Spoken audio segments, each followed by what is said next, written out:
नमस्कार किसान साथियों, मैं ब्रजेश शर्मा एक बार फिर से आपका स्वागत करता हूं अपने नींबू के बाग में। साथियों, आज 8 अक्टूबर 2022 है। अभी 4 दिन पहले ही आपसे मिलने के लिए हमने एक वीडियो बनाया था। आज फिर से हम आपसे मुलाकात करने के लिए अपने नींबू के बाग में आपको लेकर आए हैं। साथियों, हमारे एक किसान साथी हैं जिनकी खेती बिहार में है और अभी अभी उन्होंने 2 वर्ष पहले नींबू का बगीचा लगाया है और वो रहते यूके में हैं। उन्होंने हमसे कुछ प्रश्न किए नींबू के बाग को लेकर, तो मैंने सोचा क्यों ना उनके प्रश्नों के उत्तर के लिए एक वीडियो बनाया जाए, जिससे आप सब भी उन प्रश्नों के उत्तर से कुछ न कुछ लाभ ले सकें। साथियों, उन्होंने पूछा था कि आपके नींबू के पौधे काफ़ी बड़े दिखाई देते हैं और उनके आकार के हिसाब से ऐसा लगता है कि वह बीजू पौधे हैं। तो हम आपको अपने पेड़ों के पास ले चलते हैं और फिर उनके बाद उनके प्रश्नों के उत्तर क्रमशः देते हैं। चलिए चलें अपने पेड़ों के पास। साथियों, पेड़ों का साइज दिखाने के लिए हम अपने सहयोगी सीताराम जी से कहेंगे कि वो पेड़ों के पास जाएं और अपना हाथ ऊपर खड़ा करके दिखाएं। ये देखिए, ये अब आप हमारे पेड़ों के साइज का अंदाज लगा सकते हैं कि कितना बड़ा साइज का पेड़ है और यह बीजू है। और इस पर अभी आपको फल भी मैं दिखाता हूँ। काफ़ी सारे फल अभी लगे हुए हैं, ये देखिए, और फल का साइज भी काफ़ी बड़ा है। एक एक फल 50 से 60 ग्राम तक भी निकलता है। 40 ग्राम से 60 ग्राम तक अमूमन हमारे फलों का वजन रहता है। ये देखिए आप, अभी इसको हम गर्मी की फसल लेने के लिए कुछ दिनों में नींबू तोड़ लेंगे और इसको बाजार में हम बेच देंगे। तो साथियों, मैं बताता हूं कि ये हमारे बीजू पौधे हैं और इनके लिए हमने स्वयं नर्सरी तैयार करके नींबू के पौधे बनाए थे। दूसरा प्रश्न उनका ये था कि ये इनका जो डिस्टेंस है वो कितना है, crop to line to line और प्लांट टू प्लांट। तो मैं आपको बताऊं, ये यहाँ से पौधे के बीच की दूरी है 25 फीट। 25 बाई 25 पर हमने लगाए। इसका कारण भी आपको बताता हूं कि हमारे पास यह सिर्फ एक 9 एकड़ का बाग है और इसके अलावा हमारे पास खेती की कोई ज़मीन नहीं है। तो हमको इसमें काफ़ी लंबे समय तक इंटरक्रॉपिंग लेनी पड़ती थी। इसलिए हमने ये इसे दूर रखा कि बीच बीच में हमारी इतने समय तक खेती होती रहे जब तक नींबू का भरपूर उत्पादन हमको प्राप्त ना होने लगे। तो बीच में हम खेती अभी पिछले वर्ष तक भी लेते आए हैं, इस साल भी कुछ हिस्से में हम खेती लेंगे। दूसरा एक बड़ा कारण ये था दूर दूर रखने का, बीजू पौधों की उम्र लगभग 25 से 30 वर्ष के आसपास होती है। तो हमने जो 25 बाई 25 पर पौधे लगाए हैं, जो बीच में एक पौधा और लगाएंगे। मैं चलकर दिखाता हूं आपको कि वह पौधा हम कहां पर लगाएंगे। जैसे चारों कॉर्नर पर हमारे जो नींबू के पौधे लगे हुए हैं, उन पौधों के बीचों बीच हम एक पौधा यहाँ पर लगाएंगे। यहाँ लगाने से होगा क्या कि पौधे से पौधे की डिस्टेंस हमारी 15 फीट आ रही है। यदि हम लाइन से लाइन के बीच में लगाते तो 12.5 फीट आती, जो बहुत कम डिस्टेंस हो जाती और हमें बहुत अच्छा लाभ उसका नहीं मिल पाता। यहाँ लगभग हमारा बाग का जो जीवन काल है वो लगभग 10 से 12 वर्ष हो चुका है, यानी आधा समय इसका निकल चुका है। और हम बीच में एक पौधा लगाएंगे तो 10 वर्ष बाद जब ये पौधे उत्पादन में घटने लगेंगे और हमारा ये बाग तैयार हो जाएगा भरपूर उत्पादन के लिए, तब हम इन पौधों को हटा देंगे और इनसे हम प्रोडक्शन लेते रहेंगे। ऐसा सोचकर हमने यहाँ पर एक बीच में पौधा लगाने के लिए जगह छोड़ी हुई थी। फिर उन्होंने पूछा कि आपके बाग से प्रति पौधा कितना फल निकल आता है एक वर्ष में।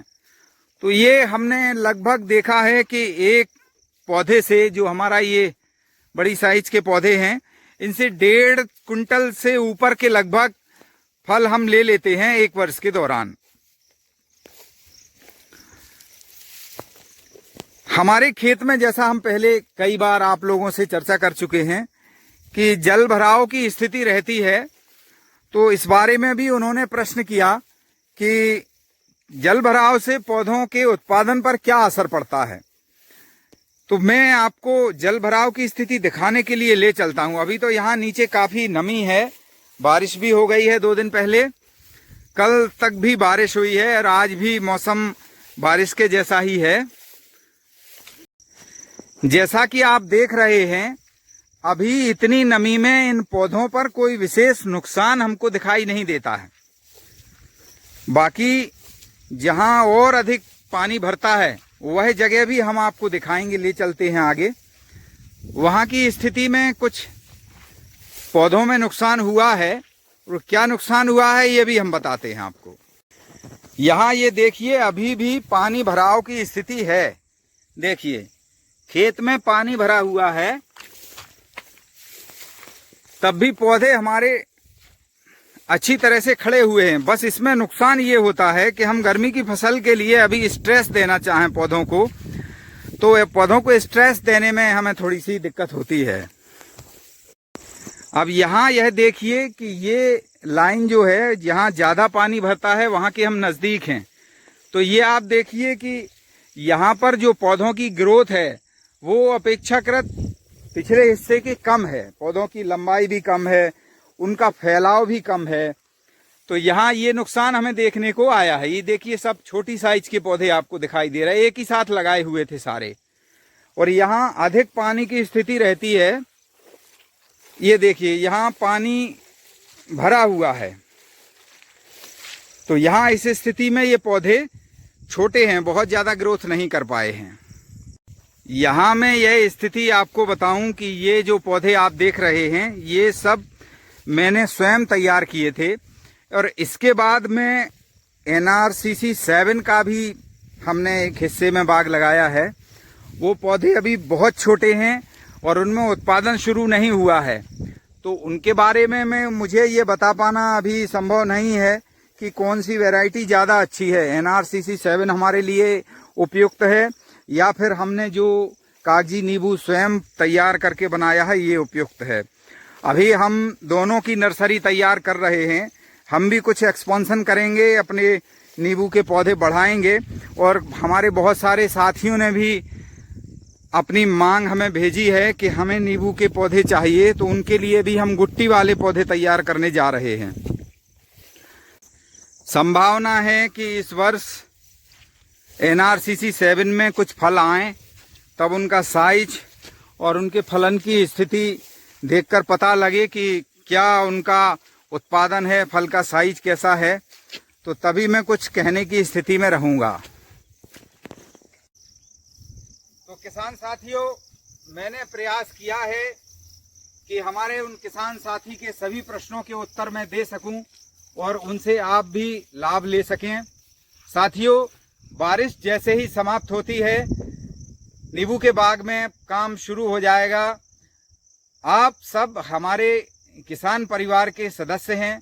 मैं कोई भी कार्य अपने खेत में करता हूं, आपको बताने की इच्छा होती है, इसीलिए बार बार वीडियो बनाकर आप सबको भेजता हूं।